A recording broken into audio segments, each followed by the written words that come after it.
Welcome back. Now, security is a concern many of us have, and people are asking, am I safe in my home, especially during this lockdown?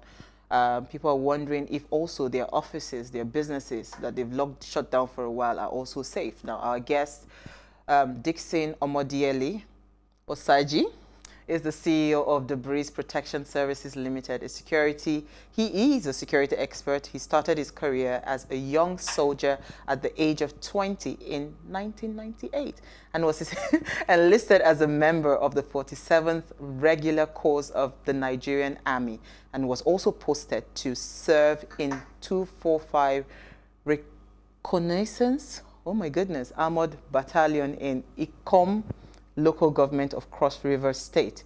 He was among the brave soldiers that fought in the Bakassi Peninsula War, and he has also attended various military missions. Dickson voluntarily disengaged some years back from services and opted for corporate security services. Now remember, you can join the conversation. Tweet at us at +TV Africa or at Wayshow Africa 1 with the hashtag Ways, or you send us an SMS or WhatsApp to 081-80384663. Thank you so much for joining us, Dickson. Nice. You're looking very sharp this evening.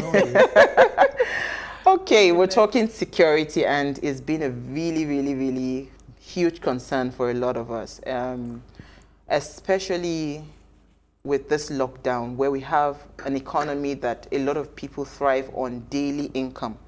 So people are worried that, if this continues or if this lockdown stretches, will we start worrying about people coming to our homes to rob us or breaking our businesses, So what is the regular, what's your summation of the current situation in terms of security for Nigeria? All right, thank you. Nice being here. The holiday that struck is just like something unexpected. We really never expected such compulsory holiday. Absolutely. I was driving down to this studio today, and Lagos looks so beautiful. The expressway, we're free from traffic, and the journey was so smooth. And I said, wow, how I wish Lagos would continue to be like this. That was exactly what I said when I was the situation warrants that. Now, coming to your question, looking at people being scared about their businesses being altered by criminal elements, they first of all need to have an assurance that the Lagos State security services are capable. However, I think there was no contingency plan in respect of this. That is why sometimes it's very good for business owners and business enterprise to always look into business continuity planning in the case of an emergency, because this was an emergency situation. And most organizations, I can bet you, they don't have business continuity plan in place. If you have business continuity plan in place, I think you are not supposed to suffer from any losses within this period of time. However, we have corporate security agency that are solely responsible for the protection of private properties, because the Nigerian police will never come and protect your property. Definitely. They are public servants. Absolutely. And we all also understand that most of these private security guards are solely in charge of security. There are two ways to security. We have the responsive aspect and the proactive aspect. The corporate security guards are proactive, and while the national security, Nigerian police, the responsive ones. They are the responsive ones. They act after the occurrence. There's an occurrence. After the occurrence of an incident. But however, we've had one or two reports in some places where some hoodlums or criminal elements went and break up the place and stole some things. It's surely going to happen in a given environment. Pocket of it may happen. Yeah. But why do you think that? Because there a lot of videos going on social media where you see some people swimming in gutter and all that. So I want to think that, from my own perspective, that quite a number of security personnel, that's the national personnel, yeah. Yes, moving around. So why do we still have incidences of violence? Of theft or robbery or no. Yeah, you want to talk about because swimming? I feel more secure at this time. Okay, yeah. When you're talking about swimming, is it the guy that was swimming in the gutters? Yeah. That was an unprofessional conduct by the soldier. And that is why sometimes we professionals will always advise the government to be very careful in the management of our military. Regrettably, our country just feels that the military is the first resort you send into any crisis. That is a very wrong notion. The military is supposed to be the last resort. We have the Nigerian police that are solely responsible for internal security. Sorry, I was going to say that is the military responsible for internal or external aggression? The military is responsible for external aggression. So I really do not know why they're... No, you have to get it right. The police are solely responsible for internal aggression. Okay. Now, when the police are overpowered by the threats, that's when the military can step in under the command of the CNC, that is the president, that orders the military to come on board. But it's quite regrettable in any given situation you send out the military. And that was what went wrong during the time Boko Haram sprang up in 2009. The police were supposed to be given the opportunity to try and fail, so that they could be able to sustain such a threat, national threats. But the government were so quick to send in the military, thinking that the military... And that escalated the incident, and the military are no longer...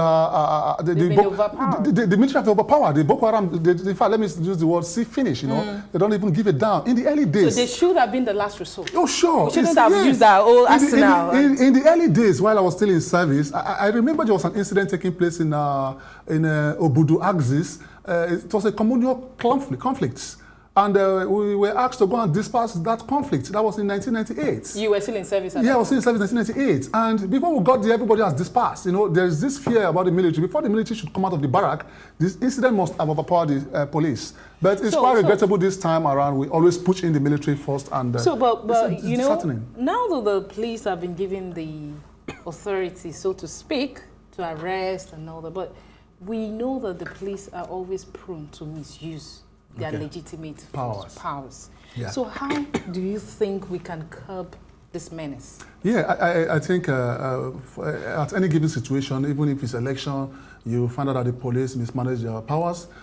Any call up to order, the police mismanage their powers. And I would draw that to training. You know, training is very essential, you know. And that is why sometimes the curriculum of the police training academy should be revisited. And what are they having in their training academy? And even I think there should be a retraining too. No, yeah, retraining is. Not just training at the police. Training. Like most times, those of them that go for promotion, they have training. Because the truth is that you need to know how to manage disruptive behavior. You understand? Because most of our police, they just sent into the street, and most of them are trigger hungry. And before you know it, they press the trigger and say it's an accidental discharge. So what do we do with cases? Okay, I was going home last night, and this has happened on 2 occasions. The police at the Maroko police station harassing people. Last night was even bad because I saw them dragging the young man by his belt into the police station. There's a lockdown. Everybody's apprehensive, but some people have to come out to go to work. So I am in the press, so once they see press, they're already at alert, so they let me go. But this young man, I wouldn't know what he's done. So how would I have been able to step in? Because when you see a policeman manhandling or harassing a fellow citizen, how are you supposed to react? Okay, you see, first of all, the police needs to understand that they are the friend of the state. And the sole objective of the police is not to harass, it's to protect. But most times they take it as an harassive procedures, which is very, very wrong. Because whatever the case may be, that's why sometimes I'm one of those professionals out here that kick against what we call accidental discharge. There is nothing like accidental discharge, you know. Sometimes you see a policeman shut down a citizen or a Nigerian, and before you know it, they want to play a defense as an accidental discharge. There is nothing like accidental discharge. That is an intentional discharge. Accidental discharge is only permissible in the war front, whereby your rifle is already ready. But in a civil setting like this, where we have the civil state, you have to cock your gun, then you up on the safety, then you press the trigger. Absolutely. That is 3 processes at the same time. So that is not an accidental discharge. Sorry to cut you. Why do you think that thrives? Because we see this on a daily basis. I can't count the number of videos I've seen today on police brutality. Yeah. Why do you think that is festered? What do you think feeds that kind of behavior on the part of the government? On the part of the government, the issue is that, you know, in every incident there should be punishment. If you don't have an effective punishment in place, it's going to be disastrous. Like in the early days, I usually use myself as an example. If you cock a gun against somebody in the early days, in the army, once you cock a gun against somebody, it's a dismissal offense. It is presumed or assumed you've killed that person. You dare not cock your gun against any individual, either a soldier, your fellow soldier, or a civilian. So the military discipline on weapon handling is very, very stiff, very, very clear. And that is why... So you don't think that is existent in the police force? What is existence? the discipline, the discipline in the military is different from the police force. No, I said, you don't think that is existing in the police No, force? it exists because in the police, when you commit such kind of crime, the police authority will bring you to orderly room and profile charges against you and possibly deal with you. But the issue is this now, if we have effective punishment in place, not until a policeman shoots a Nigerian, like what you just told me transpired yesterday, even if the citizen has a disruptive behavior, just what we call management of disruptive behavior. You must not, use of force is the last resort. Manhandling of any Nigerian is the last resort. And that's why the criminal code is very clear. The criminal code states in section 286 that any person that is not armed and you want to accost such person, even if the person is verbally assaulting you should apply minimal force. The only way you can apply maximum force or deadly use of force is when your life is threatened. You understand? So Nigerians must rise up to the task to kick against this unprofessional conduct. Okay, so there's a question from Eddie. It says, we need to be very real. The police are underfunded. We cannot expect too much from them. Oh, sorry, it's a comment. But do you agree with Eddie? I disagree with him. Yes, when he said these police are not underfunded, except he said the police are understaffed. If he said the police are understaffed, I will agree with him. Okay. Because we have a Nigerian estate of over 200 million. I will have 375,000 policing 200 million Nigerians. 100,000 VIPs. And over 100,000 with VIPs. As I was coming to this studio, I saw a VIP movie with a police escort with Nigerian tax money. So we have to minimize the way we use our police because our police are not well used. Because escort services should be given to other security agencies and let the police face their sole objective. Because when you put the police, when you put the 371,000 police to police this country, we will not experience effective policing. Just assuming you give 371,000 naira to 200 million people, how much would get to you? That's a tall one. Yeah. So what do you think we can do as citizens to protect ourselves against when we see all these harsh or irrational behaviors from our security operatives that are supposed to be the one to protect us? How do we handle those kind of situations? You see, sometimes our citizens are also very funny. When I was in the army, I have come across a situation where I was with my gun and the citizen was sharpening his cutlass and tells me that he's going to cut me off, you know. That was in Cross River State. I think something went wrong. He was beating up his wife and somebody came to call us at the checkpoint. There's also a fellow citizen want to kill his person. And all of a sudden, we went there just to rescue the woman and he wanted to kill. Now, peradventure, I was upset with his action. I could have gunned him down. So what we should do as citizens is that we should be very careful in the way we address the police. Are you aware of the that Nigerians too are naturally to aggression? Because what you just said now, are you aware of the incidents of the military man that was killed? That there was a reprisal attack, I think in Warri. I'm aware of the incidents. And I got a lot of reports and I tried to speak to some... Walk us through what happened and what do you think should have, should... Because I don't even get it. So there was an incident, they killed the military men. Then the military men also now went to the place. There was a reprisal attack. Why? And are they going to be disciplined, for that action? Or who is going to be... You didn't even complete it. It was actually they killed about 8 people, threatening to rape and maim women.